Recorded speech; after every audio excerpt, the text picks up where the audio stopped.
Hey guys, it's Kritika. Welcome back to my channel. Today's video has been so highly requested by a lot of you guys, and it's about how I edit my videos.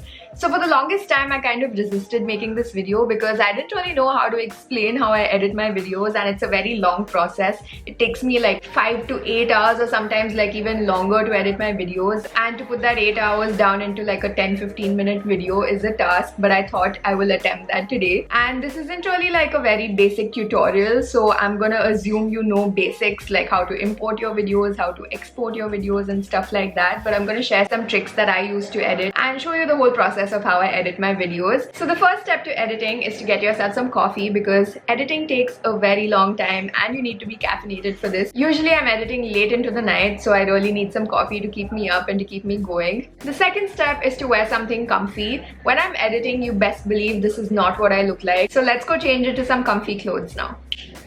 This is so much better. Before I start, we have an amazing sponsor for today's video, Epidemic Sound, which is where I get the music for all my vlogs from. So before I start with how I edit my videos, I'm gonna answer a few frequently asked questions. The first question I get asked the most is which editing software I use, and I use Final Cut Pro 10, which is a paid software. I started off with iMovie, which is a free software, but iMovie has a lot of limitations, so I've switched to Final Cut Pro. What laptop do you edit on? So I use the MacBook Pro. It's the 2015 version, so it's a really old model of the laptop, but it's been working well for me. Where do you get your fonts from? So I don't have any particular fonts that I use in all my videos, but most of the fonts I get are free fonts that I've downloaded from this website called The Font. You can just go there and browse and download fonts for free, and yeah, that's what I do. So I'm gonna move to my work desk now and show you guys how I edit my videos and share all my editing secrets with you. Alright, so I have my laptop here now, and I'm just gonna show you the whole process of how I start and finish editing my videos. So I'm just gonna open up Final Cut Pro right now and import the videos that I just filmed right now for the intro of this video, and I'm gonna show you how I edit that. The first thing I'm gonna do is just click over here and reduce this size, so it just makes it easier to see all your clips in one place. Right now we only have 2 clips, but usually there are a lot of clips, so this makes it easier. And since I need both these clips now, I'm just gonna drag these onto my timeline. Once I've imported all my clips, I just scrub through the entire footage and get a feel of the video. So right now this is just an intro video, so there's not much, but usually if it's a travel vlog, doing this gives you an idea of what the vibe of the place is and what kind of music you want to choose and what kind of editing you want to do for this. So this is a very important step, and this is also when I do a rough cut for my video. So the parts in my video which I don't really want, or where there are blank spaces when I'm not talking, I'm just gonna cut those out and delete it so that I only have the clips that I want to work with. One important thing to learn when you're using Final Cut Pro or any editing software are the shortcuts. So there are a lot of shortcuts that I use in Final Cut Pro. You can also customize your shortcuts, but to cut your clips, the shortcut is Command B. So I'm just going to use that to cut my clips and delete those clips. So I started with about 15 minutes of footage, but right now I'm down to like under 10 minutes. So this is such a mindless process, but it's so crucial to do because 1, you get rid of a lot of unwanted clips, and 2, you get a feel of the video so you know what you're going for with this. Since this is a video where I'm talking, I've just cut out parts where I'm not talking. But usually in vlogs, there's lots of clips where I'm not talking that I need, which I add with like music and stuff. So in that case, I just go through the footage, and the clips that are not in focus or that are very shaky, I just delete those. Once this is done, we have to move on to one of the most important parts of editing, finding music. So I use Epidemic Sound, which is basically a subscription platform. Music, I feel, is so important. It can make or break a video, and to prove my point, I'm going to show you 2 clips now with different songs, and you can see what a difference it makes in terms of the vibe of the video.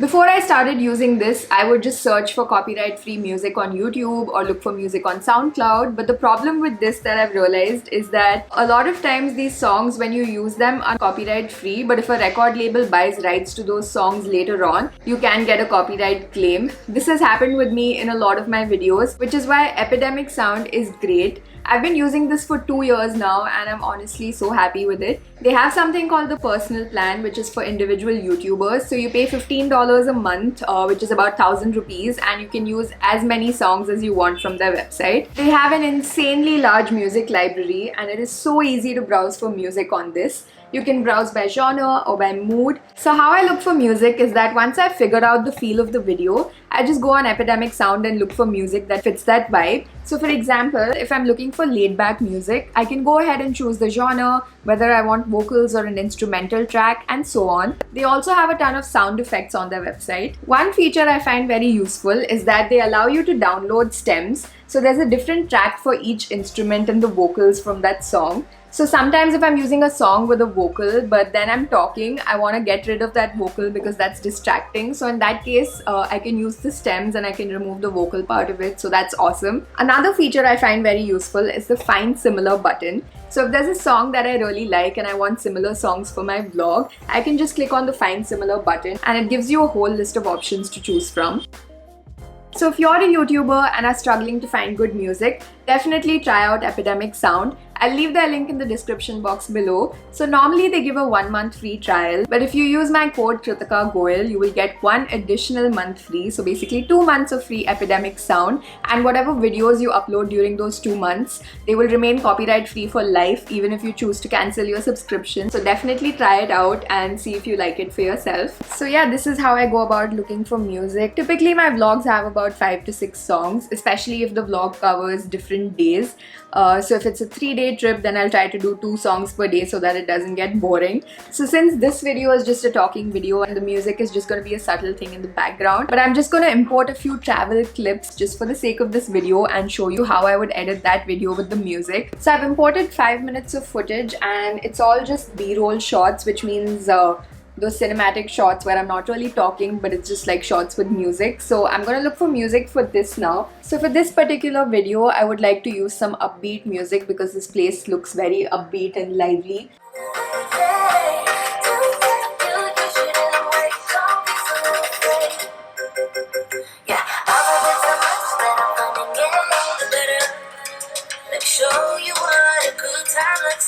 Okay, so I've found a song that I like and I'm just gonna import that into the timeline. So now what I'm gonna do is edit to the music. So as in when the beats in the song change, I'm gonna change the clip there. So first what I do is I sort of start by listening to the music and I put markers where the beats change and where I need to change the music. So you just have to press M to add a marker. So now I'm gonna listen to the clip and add markers along the way. I want to be daring, baby, dance the night away. I let my head down if I want. So once that is done, I will make sure my clips are changing according to this particular sequence. So let's edit that now. So we've got our sequence now. That was so easy to edit, wasn't it? So now what I'm going to do is basically adjust the audio levels. So when my music is starting off, I start to sort of fade into the song. So I like to adjust the song from like to start from 0 to like the level it's at. So basically over here there's a slider and you just drag it a little bit. So I like to keep it at like 2 seconds in the starting. So even towards the end I'm going to fade out the music. So instead of cutting abruptly, it will sort of smoothly fade out. Now at this point, what I do before I make any fine-tuning changes, I like to create a backup of this work so that, you know, in case I don't like what I've done, I still have a backup and can go back and make changes to that. Now this is the major part of editing, but after this a lot of creativity and aesthetic related things are involved, which is what I find the most fun. So I'm going to show you a few tricks that I use before that. Firstly, I like to add stabilization to some shots which are not very stable. So as you know, I don't really use a gimbal to film my shots. So sometimes the shots aren't the most stable. So what I do is that I add stabilization in Final Cut Pro. It's an easy button and it does the job for you. But sometimes with stabilization, I've noticed that it's not very accurate, so it doesn't always work.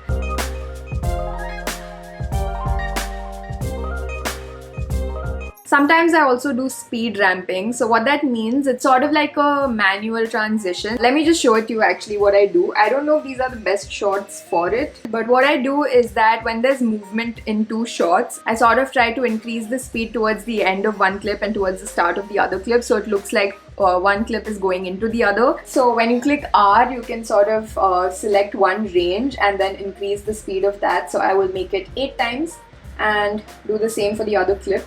So now if you see, instead of it looking like 2 separate shots with a cut, it sort of looks like one shot is going into the other because of the speed ramping. Another thing a lot of people ask me is how my audio is so good even when I'm not using a mic. So for that, there's another trick in Final Cut Pro as well.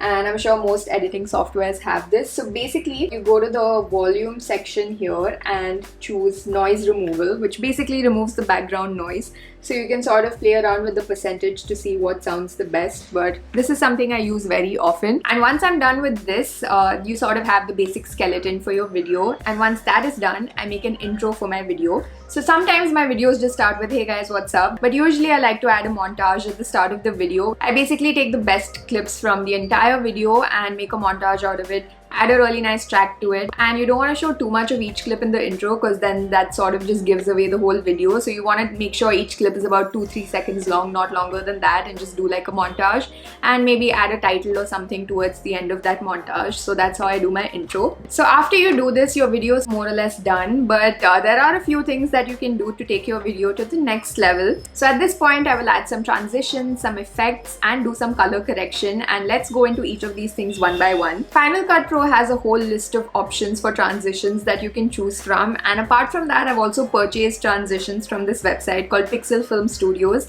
They have a lot of different options. You can buy title plugins from there, transition plugins, effects, themes, a lot of things. But I also feel like you shouldn't overdo it with transitions because sometimes people just put so many transitions that it's very distracting to watch the video. Again, this is a personal preference, but I don't like using too many transitions. Some transitions that I use are cross dissolve, fade to color, and I also like adding these light leaks. And one transition I use a lot is the pan transition. So basically it pans left, right, top, down, or however you want it to. Same thing goes for effects. Final Cut Pro has a lot of effects. One effect I use very often is the frame effect. Basically, you drag and drop it onto a clip and you get this whole vintage frame type effect, which I really like, and sometimes I use this in the intro of my videos. Another effect I really like using is the bad TV effect. So it gives a very vintage TV vibe, which a lot of YouTubers use, and this is what it looks like. So you can make a lot of adjustments to this. You can adjust the roll and also the amount of bad TV effect you want. Another thing I do, which again a lot of YouTubers do, is the Ken Burns effect, which basically is when within a video you're sort of zooming into something.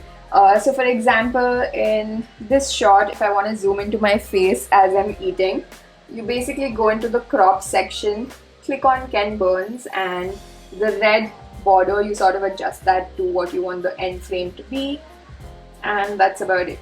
It sort of just automatically zooms into your face, and yeah, this is something I use a lot as well, especially when I'm talking to the camera so that the video doesn't get very boring. After all this, I add some text to my videos. So usually in my travel vlogs, I add the location to the places I'm traveling to. Then there's an intro text to say what the video is about. So stuff like that. And I also usually include my Instagram handle and stuff. So I include all of these things in my video. One thing I like to do with my text is to increase the tracking, which basically means it increases the space between the individual letters, and I think that gives a very cool effect. Guys, I was just editing and I realized I forgot to explain how I do the handwritten fonts, which I use quite often in my videos. So for that I use my iPad, but you can also do it on your phone because lots of apps allow you to do it. So I use my iPad and an Apple Pencil. So basically I open up Procreate and I typically have a green screen, and this is the size of the YouTube screen. So over here I will use the dry ink brush under inking.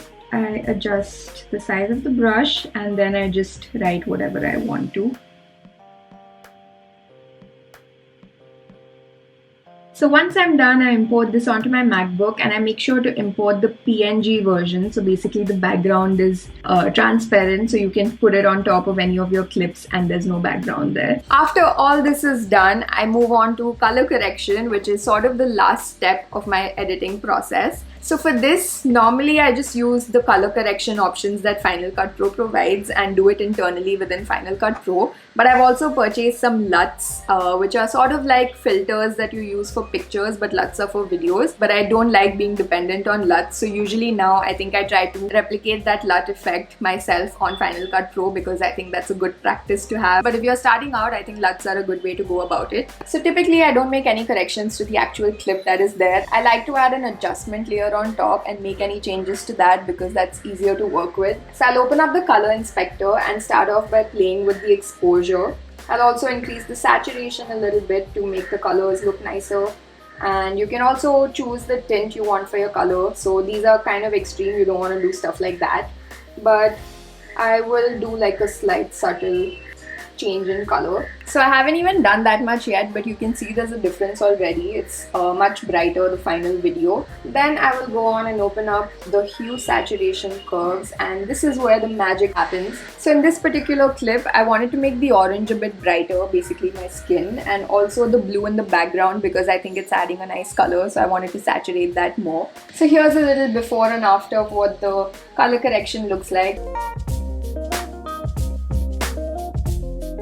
Once this is done, I normally go and watch the entire video because usually there are some errors. Editing is a very time-consuming process and requires a lot of attention to detail, so it's a good idea to watch your whole video completely once to make sure you've not made any mistakes, and then export the video once you're done. And that is my editing process, and this video was so hard to film. I didn't expect it to be so difficult, but yeah, I hope you found it useful. I hope you learned a thing or two from this, and let me know what you thought about this video in the comments below. If you liked it, leave a like, subscribe to my channel, press the bell button, and check out the Epidemic Sound link in the description box. If you would like to see any more tutorial videos, comment and let me know. And if you're a new YouTuber, if you're new to editing, don't think editing is a very intimidating process. When I started 2 years ago, I didn't know editing at all, and I learned from scratch by watching YouTube tutorials. Don't get overwhelmed with all the complicated editing tricks. Once you learn the basics, you can start by learning one new thing every week and adding a new trick to each YouTube video that you make. So I hope this video was useful for you, and I will see you guys next time.